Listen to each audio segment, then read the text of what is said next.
Hey everyone, thank you so much for being here. Before we kick off this week's episode, just a quick ask. Please don't forget to like, subscribe, hit the notification bell to make sure that you never miss an episode, never miss out on any of the strategies and tactics that we're sharing to help you continue charting your own path to freedom. And if you'd like to go deeper with any of this, we've launched a free Facebook group, which you can join at pathtofreedom.com/group. And we've linked that in the show notes to make it easy for you to find. All right. Thank you again for being here. Let's drop in to the episode. Welcome to the Path to Freedom podcast, everyone. Thank you for dropping in to another episode. Today, I'm joined by Wayne Holloway, and Wayne is the founder and CEO of Best Choice Roofing. Wayne, thank you for being here. Wes, no, thank you. So this is a brand I've been watching for a while, and I have to admit I've had a little head trash around the roofing industry. And then I finally said, you know what, like I'm clearly missing something here. You know, this company is just growing by leaps and bounds year over year, it looks like. So I've got to dig in and learn a little bit more. And so I think, you know, any head trash I did have is pretty much gone now. I think it was all, you know, kind of misconceptions that I had. But anyways, excited to have you here to share a little bit more about Best Choice Roofing with us today, Wayne. Well, thank you. I'm excited to get rid of any more head trash you might have. That's always a good thing if we can dump some head trash, right? That's right. And so with that, I mean, just kind of obviously you guys are in the roofing business. That's kind of self-explanatory, but you know, give us kind of a high level view of what Best Choice Roofing is, you know, exactly, you know, how the company's structured, because you were telling me, you know, before there's kind of three legs to it. And then, you know, what is Best Choice Roofing actually specialize in? Is it, you know, new construction, remodels, roof repair? Give us a little bit of that. Sure. Well, I mean, you know, we are, you know, Best Choice Roofing is a sales organization. We put roofs on, but at the end of the day, we are a sales and recruiting organization. We try to be a good steward of the industry, right? We introduce people into the roofing industry. Most of our franchisees and most of my employees over the last 15 years, I mean, they didn't come from the roofing business. They came from other industries and just learned the roofing business. So that's why I think we're a good steward of the industry. We're bringing people in that have never been a part of the industry and really kind of teaching them, you know, how to be successful in this business model. You know, earlier before the podcast, we had talked about, you know, my company is comprised of what we call three legs. And we've got franchising is one piece, but we've also got corporately owned stores. We've got a little over 20 corporately owned stores. And then we have a little over 30 partner stores, which we refer to as the affiliates. And really what that allows me to do, being a good franchisor, is it allows me to really get practice done on the corporate level or the affiliate level before we introduce things to the franchisee, which has been proven to be very successful. Yeah. And that's huge, because I was going to point that out. I've worked for two different franchisors earlier in my career. You know, my wife and I have owned and still own a couple of franchise businesses, and both of the franchisors I worked for had that corporate market model, right, where they operated the business in numerous markets across the country in addition to franchising it. And you know, for those brands, franchising was the core of the business, but they ran these corporate markets as a way to, you know, number one, just stay close to the business, right? So they didn't get kind of jaded and, you know, we're still able to see it the same way that the franchisees saw the business. They had the same challenges, they had the same struggles, but they also used it as kind of like a playground, right? To just try different stuff, pilot different ideas. You know, if there was a new marketing campaign that you know, they were thinking about rolling out, before they'd, you know, ask franchisees to volunteer, they'd go run it in the corporate markets, and then they'd come back with the results. So that's hugely beneficial in my eyes. You know, if you're a franchisee and your franchisor, you know, really kind of has their money where their mouth is too, they're out there operating the same business, numerous markets across the country, especially if it sounds like they approach it the way you guys are, which is you're proactively looking for new opportunities, ways that you can get better, you know, in these corporate markets, and then bring it back to the franchisees. Oh, certainly. No, I mean, it allows us, amongst all of that, allows us to be relatable. I mean, at the end of the day, franchisees, Yeah. I've got a good relationship with a good handful of them, and they can pick up the phone and bounce ideas off of me, bounce problems off of me, and it really allows me, to be honest with you, to be one step ahead of most of the franchisees, because no matter what they've dealt with or dealing with, been there, done that, so to speak, and it Yeah. really helps me be relatable. And at the end of the day, that's what I enjoy doing. Yeah, it's huge. I mean, you gotta be able to relate to your franchisees. They've got to feel like they can relate to you, and you know, just feel like you're in it together. That's why franchising works when it's done that way. So, tell us a little bit, like, where is Best Choice Roofing today? Because this is a huge organization at this point. So, give us kind of a rundown. How many franchisees or franchise locations do you have? How many on the affiliate side? Because I know I was blown away when I saw some of these numbers. Yeah, it's a little humbling to say. I mean, I used to know everything about everything, but it's growing so quick on me that it's hard to keep up. I mean, all three legs of the organization are blossoming right now. Earlier on, I said we've got a little over 20 stores. That's key words for, I don't really know exactly how many we have, but I know it's at least 20 Ballpark. stores. That's Yeah. right. Yeah. Uh, Same with the affiliates. We're a little over 30 stores. In franchisees, I believe if everybody who opens, it's kind of in the pipeline, meaning they've signed a franchise agreement, just haven't opened yet. I think if everybody opened up their doors, I believe we'd be over 30 franchisees. Don't hold me to that, but it's growing like crazy. Seems like every day we're making an announcement for a new branch, which is humbling for a guy who just started with a dream 15 years ago, to be honest. It's exciting, and it's fun to see. And so that's where I'd love to go next, if you're open to it. Is I'd love to hear a little bit of your backstory. How did you get into the roofing business? I know you mentioned that most of your franchisees that are coming in now are not experienced in the roofing industry. How did you get into it? And you just kind of alluded to this being humbling, but what was kind of the vision when you first started? Like, did you ever envision it turning into something as big as it is today? And I mean, clearly you guys are still growing. You're not showing any signs of slowing down anytime soon. So I'd love to learn a little bit about that. Well, man, I've been in sales my whole life, and just like most sales guys, just spent the first years of my career just bouncing around looking for the greenest grass that I could find. And at one point, I landed with another roofing company. Didn't do what we do.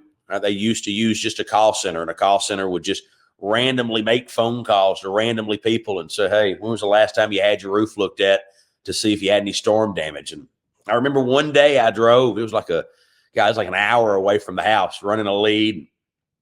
I drove an hour, and I passed hundreds and hundreds of people that needed my help to go to this one person that turns out wasn't even home. They stood me up. And so while I was out there, I'm standing looking at their house, and I looked at their neighbor's house. I saw that they had damage. So I said, well, heck, I done drove an hour. Let me go talk to the neighbor. Talk to the neighbor. I as well. Right, I'm here. And I said, "Hey, buddy," I said, you got damage to your roof. You thought about talking to your insurance company, or a pitch similar to that. And sure enough, signed him up right there on the spot.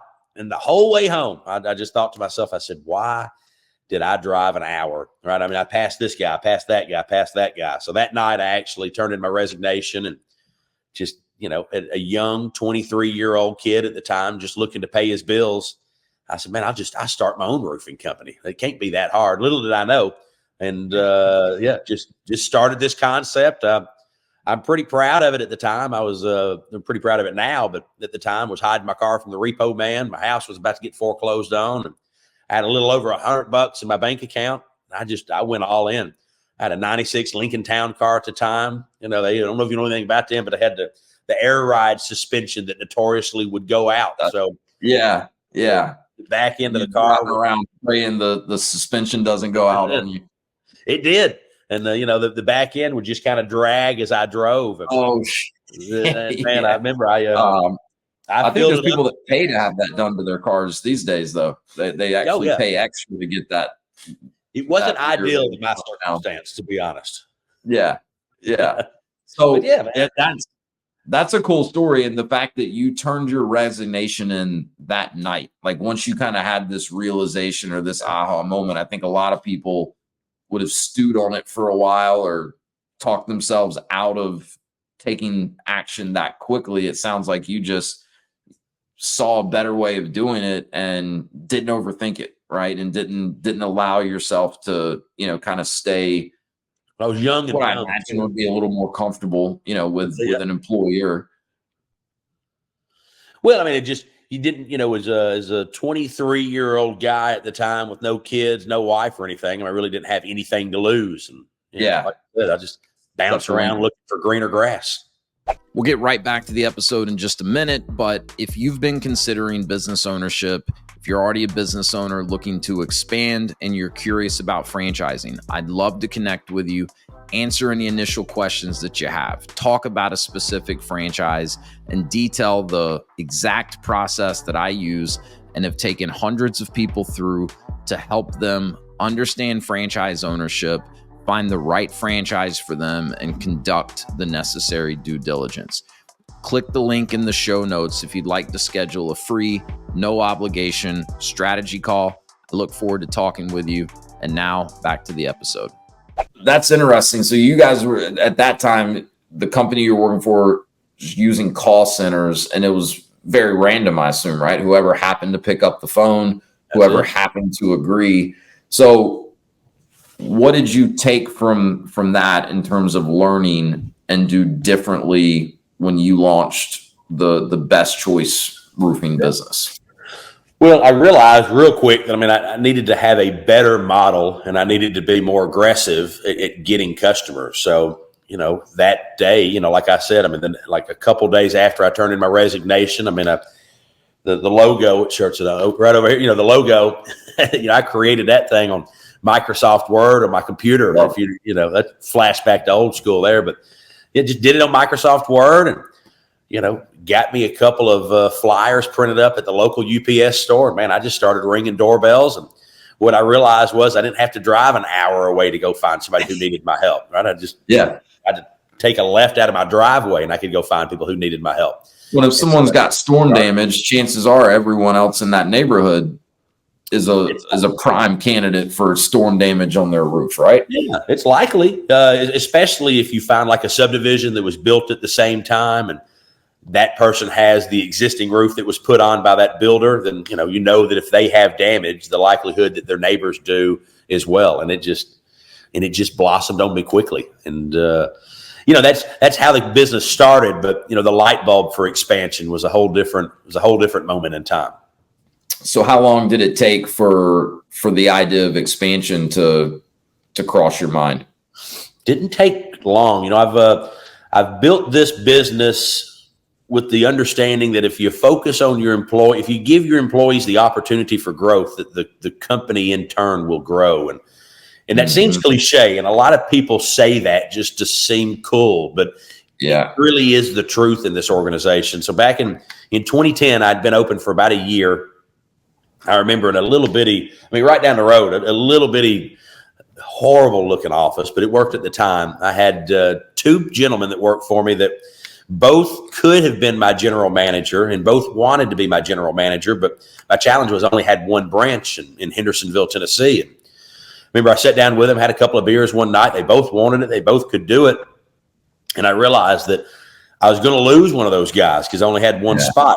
And so it dawned on me. And I said, well, what if I go open up another office in like Clarksville, Tennessee, which is what I did. It's about an hour drive from here. So I shot up to Clarksville, Tennessee, and I still think I was driving that 96 town car at the time, to be honest with you. God rest its soul.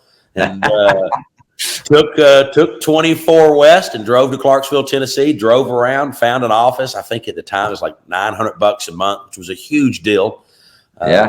Sweet talked the lady into like a 6-month lease. I spent all night one night painting the place, getting everything ready, and boom. And I had two offices. I had two guys that could run both offices. And to be honest with you, it was at that moment that the light bulb kind of went off, right? If I just give people the opportunity in this industry, if I just front the expense for the office and what they need to be successful, man, this thing will explode. And at that point is when I said, I think I'm onto something here. And I truly, again, seems cliche, but just my goal since day one has been to build the biggest and baddest roofing company in all of America. And we are well doing that. You are well on your way to doing that. So for the listeners, can you explain a little more, like when you say opened an office or opened a branch, what does that entail? And what is the staffing kind of need to look like if you're a franchisee, with your own office or branch or territory, however you refer to it? Because I imagine some people are listening to this and they're thinking, well, I've got to employ all these people that are, doing the actual manual labor of repairing a roof or putting a new roof on. What does the actual infrastructure and staffing need to look like in order to be able to get going? Obviously it grows as the business grows, I'm sure, but what kind of bare minimum that's needed to get started? And that's, and that's part of our onboarding. We really pride ourselves on kind of helping people through that. I mean, we help pick out what the office should look like, the layout of the office, how many offices there are, how large the conference room is, the parking look like. We've been doing this for 15 years and we've learned all of the mistakes on our own. So we really kind of help you pick out the office. And then once you get the office situated and you get it up to brand standards, as far as, there's things that we would ask you to put on the walls and things like that. Things got a reason behind it. In 15 years of doing this, everything that we do, there's a reason why that we actually do it. So once we get an office secured, get it ready to open, we ask that they employ what we call an office administrator, and he or she is the face of that branch. The person you see when you first walk in, the person who keeps the paperwork and the processes in place, kind of helps communicate between branch and really just the face of that local office. In addition to that, what we also ask is for the franchisee to determine, are you the guy that can run the sales force, or do we need to find that person? And so depending on how that question is answered, we actually, we'll be on the interview, listen in and kind of give you our thoughts on that person, but we've got to find that individual who can lead the sales force. That A-type personality, that hungry, energetic guy or gal that can push. And then once we have that person, right, then we start finding our sales reps. And like I said earlier, we're a sales and recruiting company that just happens to install roofs. And we have recruiting, which is the hardest part of it, to be honest with you, is recruiting your salespeople, because it's a never-ending battle, right? I mean, if you have a sales force, you can't go hire 5 or 6 people and then poof, man, my sales team is built. I don't have to worry about it anymore. It doesn't work that way, unfortunately. And this is a commission only sales rep that you're bringing on in this case, correct? Yes, sir. Commissioned only. So the only expense that you incur to bring somebody on is some training pay. My corporate, my affiliate locations, we do W-2, and so and everybody should, especially with the new 1099 laws that actually just went into effect. I mean, every roofing salesperson should be W-2, and that's going to take the industry by storm, to be honest. That's a rabbit hole. All of our sales reps that we employ are W-2, so we put them through training, which is about 20 hours up front. So that's really your only expense to get your new hires onboarded. And then you had asked earlier about, like the crews. That's what everybody thinks is, wow, I've got to have this big office with a yard for materials. And warehouses, forklifts. Yeah. Right. No, sir. That is, I wanted to build this where I didn't have to deal with that. So we choose an office. It's usually in either in an office complex or like in an industrial area that's got like a roll up door with a small little, set of offices in the front. But we do that really just because it kind of fits the bill, right? I mean, if you go interview for a roofing company, you don't really expect to show up to a place like I'm sitting in or a WeWork or something like that. Yeah, that's right.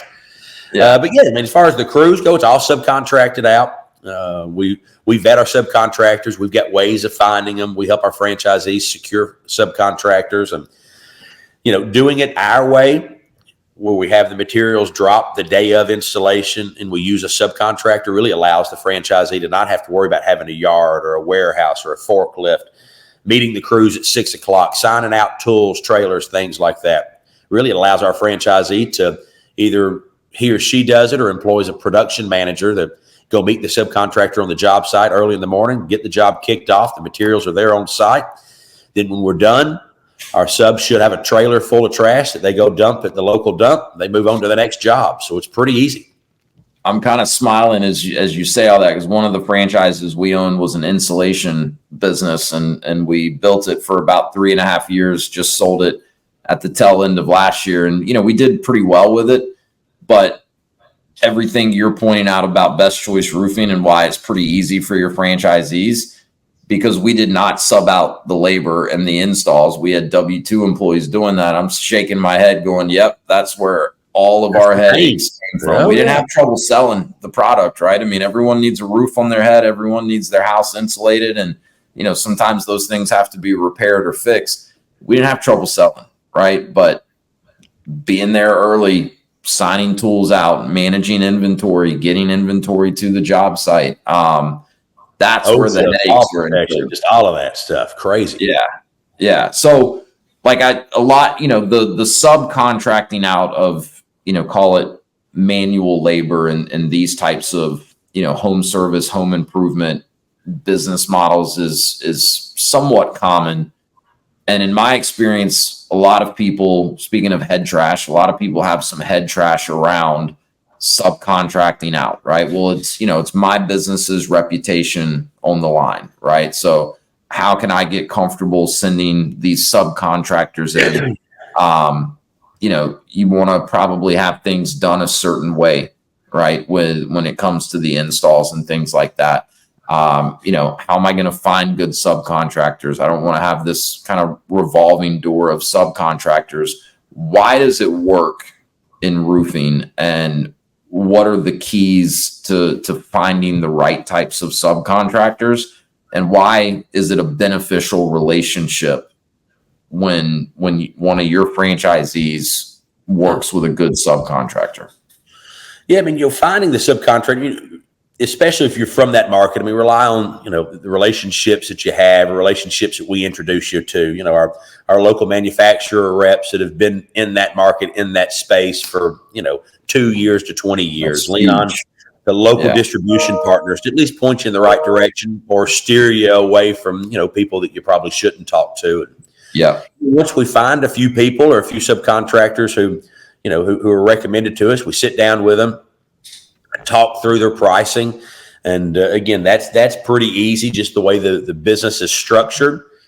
And then we vet them. And when I say we, corporate has got in place a lot of checks and balances that we share with the franchisees, a bunch of best practices that we share. Yeah. So you guys, it does sound like, I mean, at this point, especially, have so much experience through these corporate markets, your affiliate locations, the franchisees that you have, knowing what to look for in a good subcontractor, helping franchisees find the right ones, evaluate pricing, hey, this pricing looks, like it's par for the course, or, this pricing looks like it may be a little higher than what you would want.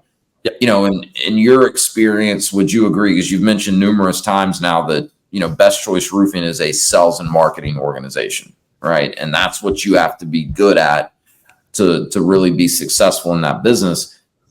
Seems like a lot of the trades businesses, roofing, paint, things like that, the crews that actually do the work, they know that, but the sales and marketing piece tends to be their weak point, right? So it's beneficial to a good, if you run a roofing crew and you're damn good at roofing, right? But sales and marketing is not your forte, sure is nice to partner with a company that's got the sales and marketing piece dialed in. And that's just a mutually beneficial relationship. Oh, yeah. Well, and I mean, a subcontractor is like we act as we're a licensed GC. So, I mean, it's a win-win. I mean, we want as few relationships with subs as we can have. They want as few relationships with their contractors as they can have. So if we can help get the franchisee ramped up, and it takes time, but once you get to the point to where you can give that subcontractor a job every single day, I mean, that just creates such a good bond. I mean, keeps him from having to go work from somebody else and chase down other checks, and it's a win-win for everybody. Yeah, I We think a have lot of people sales that have been with don't. us for years and years and years. Yeah, yeah, I believe it. I mean, one of our franchises right now, we use subcontractors for our installations, and I mean, I've had the same four guys for 5 years now. Yeah. You know, And they I probably think a lot appreciate you just as much as you appreciate them. I mean, Oh yeah, I mean, it's kind of sad to say, but one of our guys is a firefighter, and for the last 3 years, he's made more installing for us on the side than he's made as a firefighter, like by a good bit. You know, oh yeah, I wish they paid firefighters more, that's right. Yeah. but yeah, I mean, it's great for them. It's great for us. I think a lot of people, though, when they hear that term subcontractor, their mind goes to sketchy, unreliable, someone that I don't even know going into my client's house, and I'm going to, constantly be battling turnover and having to scramble and find new subcontractors. It can happen that way, right? But it doesn't have to happen that way. And it sounds like you guys have, clearly, built a pretty good system for helping your franchisees, find the right types of contractors that can really turn into long-term partners for them. Yeah, I mean, once you if you apply the best practices that we give our franchisees on the criteria that you're looking for a subcontractor. I mean, once a subcontractor has gone through and can check all of those boxes, and it's extensive, but once they can check all of those boxes, I mean, they're running a pretty smooth outfit that's put together pretty well, and it does help weed out some of those unscrupulous guys that you don't want to deal with. I bet, yeah, and that's hugely helpful, especially if you're coming in, you don't have experience in roofing or in the trades at all. You wouldn't probably know to ask or look for a lot of the things on the type of checklist that you're giving them. Hey everyone, we'll be right back to the episode, but one quick note, success doesn't happen in a vacuum. So if you'd like to learn more, you want to go deeper and interact with like-minded people, I'd love to have you join the free Path to Freedom Facebook group. You can join by going to pathtofreedom.com/group and become a part of the Path to Freedom community. All right, back to the episode. With that, just to make sure people understand, so you're subbing out the labor, the customer, or in most cases, I guess this is the customer's insurance company, right? Is your business, is the core business roof replacement or repair from storm damage where it's being paid for by the insurance company? Yeah, a huge portion of it is, and we've started to champion the phrase weather damage, right? If you think storm damage, right, in people's minds, they think that a storm has to occur, a tornado, a big hailstorm, tornado, hurricane, something like that. But that's not what I've built my business on. I've built my business on repairing and replacing people's roofs that have suffered weather damage. If you think about it, a 15 or an 18-year-old roof that's just been beat up by the sun day in, day out, it doesn't need a storm to be damaged, right? It needs weather. Just a wind gust of 15, 20, 25 mile an hour winds will actually create enough damage under certain circumstances to warrant a full roof replacement. So we've used storm damage for 13 years, and actually within about the last year, we've gotten away from that and just started using weather damage. And it's more relatable for our customers, relatable for the franchisees, and just everybody, really. Yeah. Well, I mean, that's a really good point, because I could see, if someone came and knocked on my door and was like, hey, have you checked your roof for storm damage lately? Right. First thought would be like, well, we haven't had any storms lately, so we're probably good. In the middle of January, they look at you like you're crazy. Like, what are you talking about? Yeah, I bet. Yeah, that's a really good point. But so in the vast majority of cases, your franchisee or affiliate locations are being paid by the homeowner's insurance company. Correct. Right. So then, well, I'm sorry, no, but the insurance company, because we don't contract with them, we contract with the homeowner. So the insurance company is paying the homeowner, and then they turn around and pay you. And homeowner has a deductible or whatever, however they have their home insurance policy set up. Yeah, we call it a copay. Copay, yeah. Deductible just confuses people for some reason. Yeah, it always has confused me. Deductible, copay. To me, I always kind of, I guess I've gotten that wrong for a long time. in my mind, they mean the same thing. I don't even know what the difference is, but beside the point, I suppose. So they pay a copay. Then your franchisees turn around, pay their subcontractors, pay their salesperson a commission. Obviously what's left over after all of their costs is their profit. So is there any component to the business where, your franchisees are spending money on marketing and advertising, or is there any component where you're, working with builders on new construction, or is it really just that repair and replacement model that you just kind of outlined? Yeah, I mean, we focus on repair and replacement through using insurance company proceeds. Now, I did launch in February of last year and really guinea pigged it with some of my corporate stores, what we call our retail division. And our retail division is really aimed at capturing the customers who make outbound requests to roofing companies, people who go on Google, Facebook, right? People who don't want to use insurance, but they need a new roof. And there's still, I'm assuming, hundreds of thousands, if not millions of those people every single year that deal with that. So we actually started our retail division in February to capture that. We do lead gen in-house. So we drive the customer, either through form or through phone call to our call center, who sets the lead, qualified lead. We assign that lead, and then we actually provide the franchisee and his or her salespeople kind of a white glove service on how to sell that lead. We give them all the aerial measurements they need. We provide them a better, best type breakdown based on their pricing metrics, and really give that franchisee or sales rep everything that they need, so that when they show up to the customer's appointment, they've got all the pricing, all the measurements, and really all they need to do is verify the damage, verify measurements, go to the kitchen table, and try to close that person sitting there at the table. So we've gotten really good at that. We've launched it in, I think it's probably operating at about 16 of our locations currently. Got a few franchisees on board, and it's generating quite a bit of revenue for us already. Yeah, very cool. I can see that being kind of low-hanging fruit, because it's, I'm sure, quite a few people out there that fall into that category and are not in a position where they want to or are able to work through their insurance company, but they still need some work done on their roof. Talk to me a little bit about manufacturing or material relationships, because I imagine that's another area that you guys are really able to add value to your franchisees and your affiliates, is through, leveraging your size, right? And buying material across the system or the brand from the same suppliers. That's usually a way that franchisors can really drive value to their owners.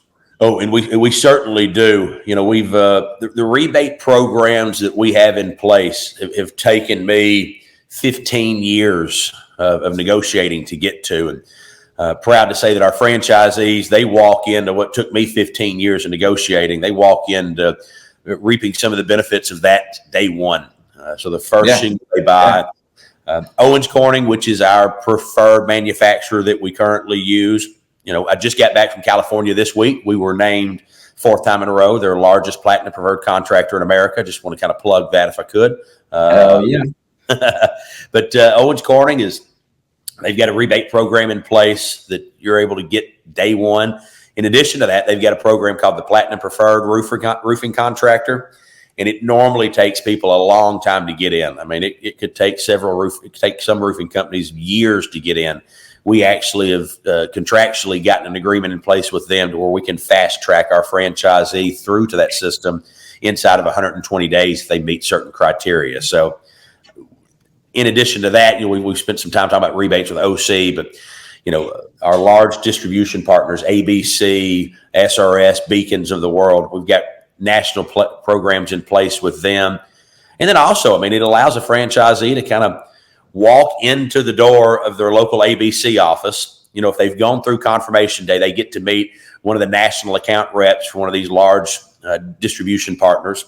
And sometimes they'll fly out there, give them the white glove service, introduce them to the local branch manager, say, hey, this is Wes with Best Choice Roofing. Let's take care of them from the get-go, kind of help you get your account set up, your credit set up if you need to, and essentially, get you better pricing than anybody else probably in your market's getting, just because you're part of that BCR logo.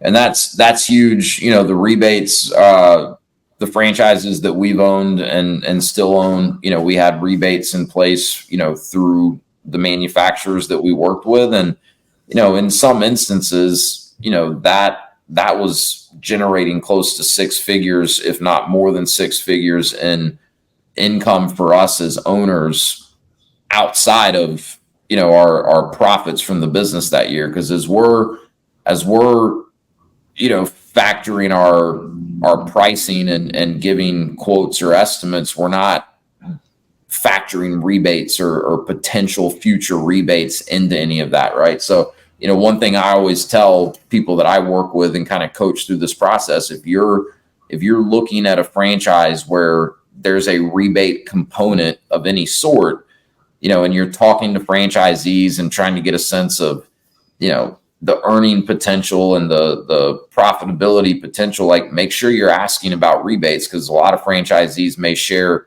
some financial numbers with you, but they're not even thinking about the rebates and what they got in rebates. Like, you want to make sure you're asking questions so that you get the full picture. Yep. Because in some businesses, and it's not guaranteed, right, but in some of these businesses, the rebates are pretty significant, or the potential for the rebates is pretty significant.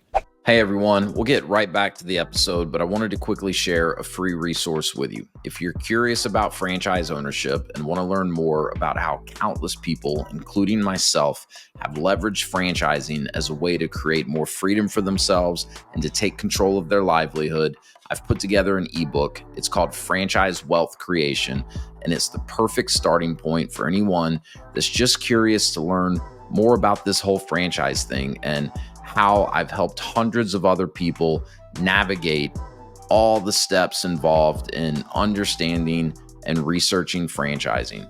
So click the link in the show notes, fill out a short form. I'll send you the ebook. I think it's a great starting point if you're curious at all about learning more about franchising. All right, let's get back to the episode. I know I've got you only for a few more minutes, and there's a couple other things I'd love to pick your brain on, but so one of the things you mentioned earlier, you know, we've established this is a sales and marketing business, right? And I think that's where some of my head trash on roofing in general was kind of like I, you know, discussed with people thinking about subcontractors in a certain way. I looked at this as being such a challenging business because of how you had to build a sales force and, you know, constantly be, you know, hiring and pushing these salespeople to go out and, you know, canvass neighborhoods and knock on doors. And in my mind, that always just felt like just not the best strategy. You guys have clearly proven that is a very viable strategy that can work very, very well. I mean, we don't get into numbers on this podcast, but I've seen some of the numbers that your franchisees are putting up. And there's people out there that have built very high performing sales teams, you know, doing it that way. So what was I missing, you know, when I was thinking about it that way? And like, what are the keys to success for your franchisees when it comes to building those sales teams? Because it is, I mean, you're hiring, I know you said they're W-2, but it's a commission only gig, right? Like, that's kind of a rare breed of salesperson that's going to take that and then really run with it and thrive and be there for, you know, more than a few months. Yeah, you know, I'll say that the one thing that I can attribute so much of our growth to is the culture that we have within the organization. There is an art form to recruiting, maintaining, and managing a commission only sales force. And when I say an art form to that. And yes. So we spend a lot of effort, energy, time, and money into developing our culture, adding things onto our culture, engaging with our salespeople. And so that's the main thing that we try to get our franchisees to understand, right? I mean, regardless of what you've done in the past and how successful you've been, please understand that, I mean, the business model works. I mean, it's proven, you know, proofs in the item 19. But what's not in the item 19 is how we drive our people to achieve those numbers and become successful. And our culture is unique. It's quirky. It's different. It's odd to people who've not been in the system. But what I would tell everybody is if you come on board and you decide that this is what you want to do, the culture works, right? I mean, I can't define it, but when you look at the item 19, the one thing that you don't see that you should see is the driving force to get you there. And it's the culture, and it's quirky, it's different, it's unique, it's hard to understand. But we do our best to immerse you in it as quick as we can. Yeah, to me, that makes a lot of sense. And in one of our businesses, our salespeople, we call them designers, but they're commission only as well. And, my wife gets all the credit for this because that's really kind of her business that she primarily runs. But totally agree when you say there's an art form to building a commission only sales team. I mean, she's got, one of, if not the highest performing sales teams in that franchise system. And, so she's constantly having other franchisees or, people that are looking at the franchise call and want to validate with her. And, one of the things she always says, she's like, I don't treat them like they're commission only salespeople, right? Like they feel like they're part of a team. She came from pharmaceutical sales, my wife, right? So she did that for a few years out of college. And then we started, moving down the franchise path. So she took a lot of what she learned from, the good sales managers that she had in pharma. And, that's everything from a lot of time training, a lot of time coaching. She does a lot of, riding along with our designers or salespeople and, giving them feedback and coaching. Quarterly meetings, right? She sits down because when you have commission only salespeople, a lot of times they're not all going to have the same goals, right? At least in our business, we have some people that like the fact that it can be a more flexible kind of part-time gig and they don't want to work full-time. Yeah. So she sits down with them quarterly and has them lay out their goals, right? And then she has monthly meetings with them to show them, how they're tracking towards their goals and what they, where they have an opportunity to get better if they're maybe not on track. So the point is, and it sounds like you guys have a very similar culture in that, the salespeople feel like they're part of an organization. They're almost part of a family. How they get paid is irrelevant, right? But I think a lot of people, I've seen this in our franchise that we own, where everyone's commission only. A lot of the franchisees out there, they treat them as such, right? And they feel like they're out on an island, as a salesperson. They truly feel like an independent contractor. And so I think that's a huge point to highlight, because I know, when people start looking at franchises and they start hearing terms like subcontractor and commission only, it freaks a lot of people out, but it doesn't have to, and there is, clearly good way that you can build an organization that way. You guys seem like you've figured it out. I appreciate that. Well, it's a sales organization built by sales guys. So, I mean, I try to stay relatable, so I know what it takes to drive success in these markets. So one last question before I let you go. I mean, where's this thing going from here? What's the big, hairy, audacious goal, or where do you see this thing 10, 15 years from now? The goal is, as it's always been, to build the biggest and baddest roofing organization on the planet. We are well on our way, but I enjoy watching people grow and succeed, not to be cliche, right? I mean, I'm at the stage of my life where I'm building this company because I love the company and I love what it does and what it stands for. And as long as we've got that mentality and I'm surrounded by a set of good people, which I am, then the sky is the absolute limit. Now, I mean, I've got a lot of cool things on the horizon, but I'm not ready to tip my hat to that just yet. But we got a lot of cool stuff on the horizon. I love it. Wayne, you're the man, and it was a pleasure sitting down with you for a little bit, and look forward to watching you and Best Choice continue to grow. Where can people check out Best Choice Roofing if they need it for their own home? Where can they see if there's a location near them? If they're interested in learning more about becoming a franchisee, where should they go? Yeah, no, well, like I plugged earlier, we own weatherdamage.com. So please check us out online, do a little research on us. And we are beyond proud to have partnered with Franchise Fastlane. So they handle all of our incoming inquiries. And, Yeah, we're an open book. Hop on a management call, ask, poke around, and I think you'll like what you see.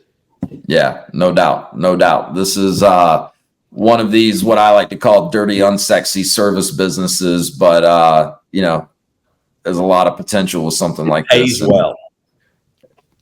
Absolutely. Right. That's the thing is it's for me, it's a lot of fun putting these types of businesses on people's radar because it's, you know, not what a lot of people set out looking for when they think, hey, I'm going to go check out franchising. And what so many people come back to is, you know, it's businesses like these that can not only pay well and be incredibly lucrative. You don't need millions of dollars to get the business up and running either, you know. So these types of businesses are a lot of fun for me to learn about and kind of spotlight here on the podcast. So Wayne, thank you so much for being here, man. I really appreciate it. I know you're busy. So thank you for dropping in here on the Path to Freedom podcast. Yeah, no, Wes, thank you for your time. Thanks for having me.